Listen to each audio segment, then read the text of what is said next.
This video is powered by the pros at Pascal Air Plumbing and Electric. Arkansas owned, Arkansas operated. GoPascal.com. And a legend of halftime joining us here from Saturday Down South, Connor O'Gara, our good friend, giving us some of his time on Mondays. Connor, how you doing? We got 2 regular season games left, and then it's bowl season. I know. I try not to think about that. I really don't. I do feel a little uncomfortable being called a legend. I think Harold Perkins deserves that title just a little bit more than I do. Nice. Yeah. I saw the LSU Twitter account called him the mayor of Fayetteville for good reason. The kid was amazing. We talked about him a few weeks ago, and it sounds like LSU initially was reluctant to put him on the field just because he was a true freshman and just raw more than anything else. Now, you can't take that kid off the field ever, right? Yeah, it's pretty crazy to watch how he has developed. If you've kind of followed the way that this has played out, there was a point 5 weeks ago where they're like, you know what, we're good in the front 7. We have guys that can rush the passer. B.J. Ojolari is our all-SEC pass rusher. We feel like that's not necessarily an area of weakness for us. We want to kind of ease him into things. And then you realize, oh, my God, this guy can spy a quarterback like few people I've ever seen do that. And he can get off the edge at such an elite level that you quickly understand that this guy was a 5-star for a reason.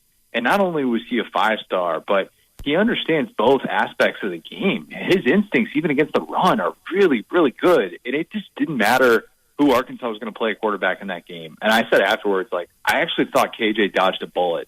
Because if he had been out there and his shoulder had been exposed to Harold Perkins, man, that might have been all she wrote on his season. It really felt like that kind of day. And it seems like we have not seen an individual take over from the defensive end standpoint, linebacker, whatever you want to call him, in that way, in a while. That was just an all-time great defensive performance. He did. He saved a couple tackles. I mean, Malik, if it wasn't for him, and we say this, but everybody's skilled, but Malik had a couple different lanes, and it was him is the one that made the tackle. And I don't know if there was anybody else on the field that could have made those tackles. I mean, think of how many times in Malik Hornsby's life in which he felt like he was going to be tracked down or outrun by somebody. I kept thinking about that. I'm like, this is the guy that they call Tyreek Hill. I mean, they liken it to him.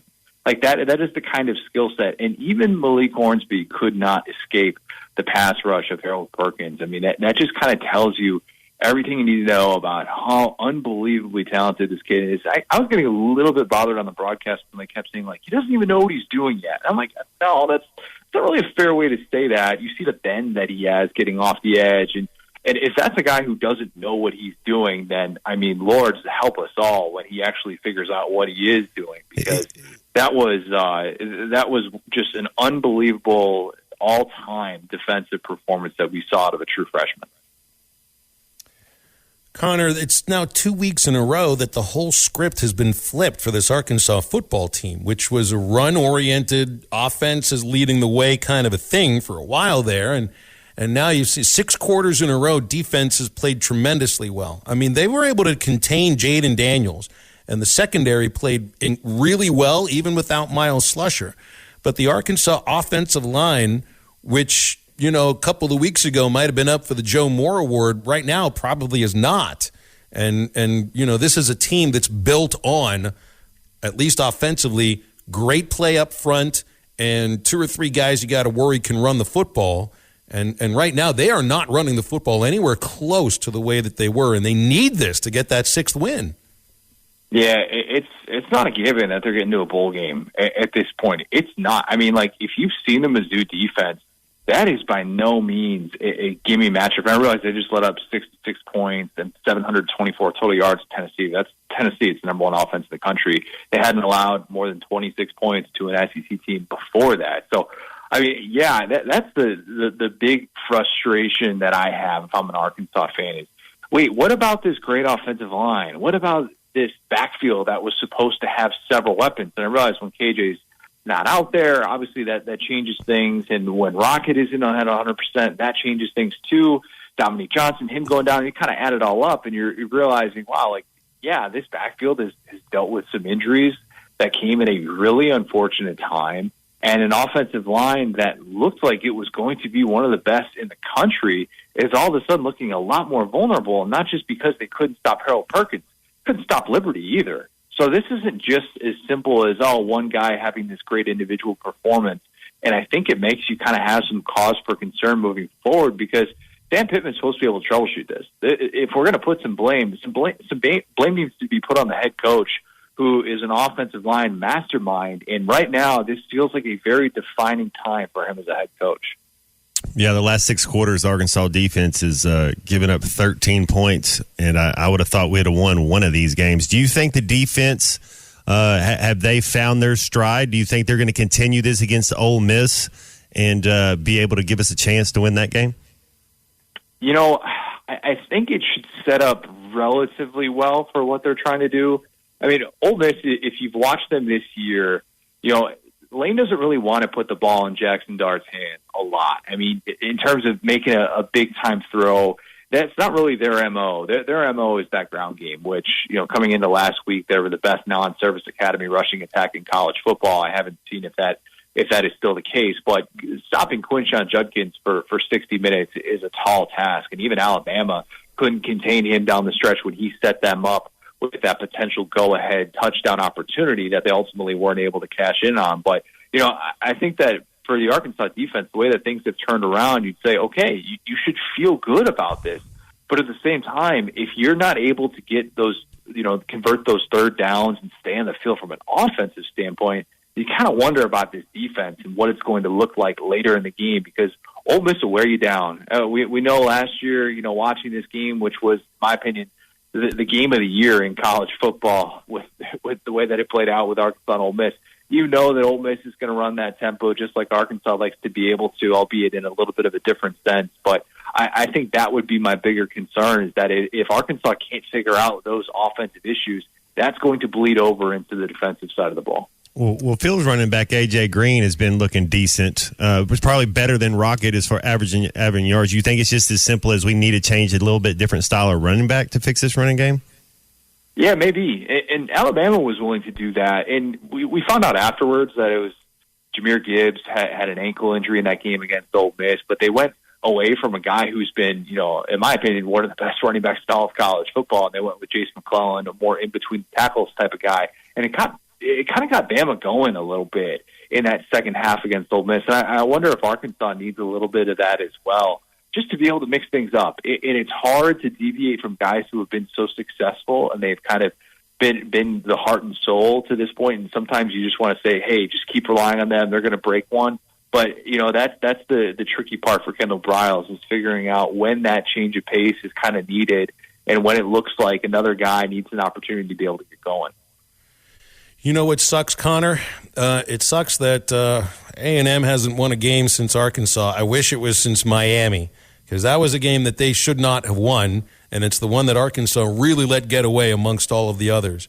But then I think about this, and it's like it's really something else. You look at some of the more impressive, I don't know if you say impressive, but it's like shocking outcomes based upon the coaches. Carnell Williams, who's never been a head coach at any point in his life, just gets a win over the $85 million Jimbo Fisher. And then the Colts, Jeff Saturday, but he hadn't been a head coach ever. He beats Josh McDaniels, who's on the Bill Belichick coaching tree, for crying out loud. It's like you try to figure football out sometimes and you just can't. I was pretty impressed, though, that Auburn played like that for one of their own, which has to do something of it. And for Jimbo, man, does it stop? At least they get UMass this weekend, right? Yikes. I mean, they haven't scored 30 points against FBS competition over a year. I mean, that is wild to think about for how much money he's making. But against Don Brown's team, who has yet to beat an FBS squad this year, all they have, the only win on that resume is a 20-3 win against Stony Brook. Shout out to Stony Brook. I'm sure a lot of listeners know many things about them. I think that this is just a disastrous situation that has been worse than anybody could have imagined. And I came into the year saying, look, I think A&M is the most overrated team in college football. There's no world in which I saw them being eliminated from bowl contention with 2 weeks to play.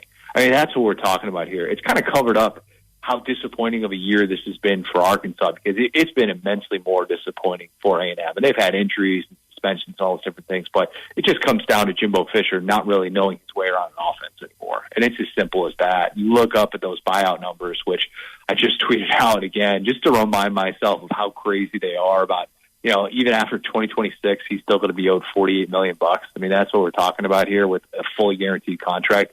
It's just wild to see the way that this has played out, and it's inevitable. He's going to have to get an offensive play caller in there because clearly the game has passed him by. So let me ask about the SEC championship game. Now that we know what it is, I mean, you already know what this matchup is. LSU, I mean, I'm impressed with their defense. I'm impressed with Harold Perkins and Ojulari and a few of the other guys. But I just can't see, based on what I saw this Saturday, that LSU can consistently move the ball and score against the Georgia defense. So when I hear, we were talking the last segment about the scenarios where, hey, LSU wins that game, maybe there's 3 SEC teams in the Final Four. It's not going to happen because I don't think LSU is going to really – look, they'll play well, but Georgia is that much better than everybody else right now. Yeah, I would pick Georgia to win that game. And, we talk about the impact that Harold Perkins has made for the LSU defense in his recent emergence. How about Georgia getting Jalen Carter back? Man, he is incredible to watch on the interior. It kind of reminds me of like 2018 Quinn Williams in the way that you see him rush the passer from the interior spot. And you just think to yourself, man, you just can't contain him with one guy. And people are kind of wondering, like, wow, how is it possible that this Georgia defense, which lost 8 players to the NFL draft, it had its senior captain go down with a season-ending injury before the Florida game? How is this group looking like the group that we saw last year? And Jalen Carter is a huge reason why. I mean, he is just a game wrecker. And I think in that game against LSU, as long as he is healthy coming off of the knee injury, he got injured on the first play of the year against Oregon, actually, and then just kind of tried to play through it. If he is healthy, to me, Georgia's defense is going to be awfully difficult to score against, and it's going to be a nightmare afternoon for Jaden Daniels. Yeah, he kind of, I don't know, he just didn't seem like he could throw the rock a little bit, and I understand now why Brian Kelly gets a little frustrated because as an athlete, man, he's as athletic as they get, but as a football, as a thrower, he struggled. I mean, against Oregon, I mean, he just like his release point was off. He's throwing the ball. I just don't see any way that he's good enough to take that team past Georgia. Yeah, and you have to take chances. I mean, that was the whole thing and why it kind of worked against Bama and why they were able to get out to such an early lead against Florida. His big midseason turnaround was because Brian Kelly said, look, man, you've got to trust these receivers to make some plays for you. It's not always going to be 3-4 yards of separation. Like, you got a preseason All-American on your team, Kayshon Boutte. Guy can catch the ball on one-on-one. He's good. Yes, he is. Willing to give it to him. So, like, you see that play out, and he could still revert back to that. And when you get him kind of, you get that pressure off the edge, and you wonder if he reverts back to that, he's not working through his progression, that could easily play out against Georgia. I mean, everybody's talking about Bo Nix and this Heisman campaign with him. I watched Bo Nix revert back to some really bad habits when he faced Georgia in Week 1 in Atlanta. So I think that could definitely play out. It wouldn't necessarily be a surprise to me to see Georgia run away with that one. So when the season started, we had this whole to-do between Mark Stoops and John Calipari and those two programs up there in Lexington. And now, boy, you want to talk about an oof. 26 straight losses in the SEC for Vanderbilt, and then they go into Kroger Field and beat Kentucky. So I guess Kentucky's back to being a basketball school, and Vanderbilt is no longer a baseball school, right? Woof, man. Oh, gosh. It feels like it. I mean, this was easily the worst loss in the Mark Stoops era. Like, not even close to me. And, like, you see the way that this played out with just an offensive line that all of a sudden is terrible. I mean, they have allowed more sacks than any Power 5 team in the country.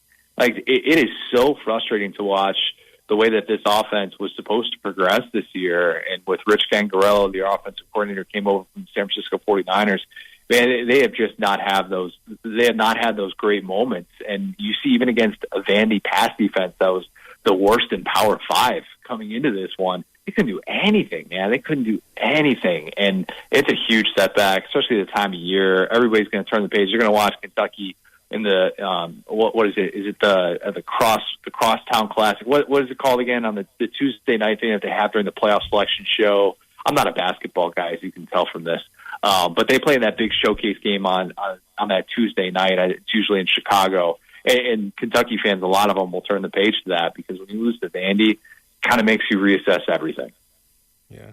Football is back, and BetOnline remains your number one source for all your football betting needs this season. You'll find the latest odds, matchup info, player news, and game trends. And as your continued source for all sports wagering info, BetOnline features live betting, free contests, live scores, and giveaways all season long. Always the fastest and easiest way to bet on all your favorite sports and events like MLB, MMA, tennis, boxing, and even golf. Head to betonline.ag to join and receive your 100% welcome bonus with your first deposit. Make sure to use the promo code BELIEVE to receive your rewards. That's BLEAV. Bet online, where the game starts.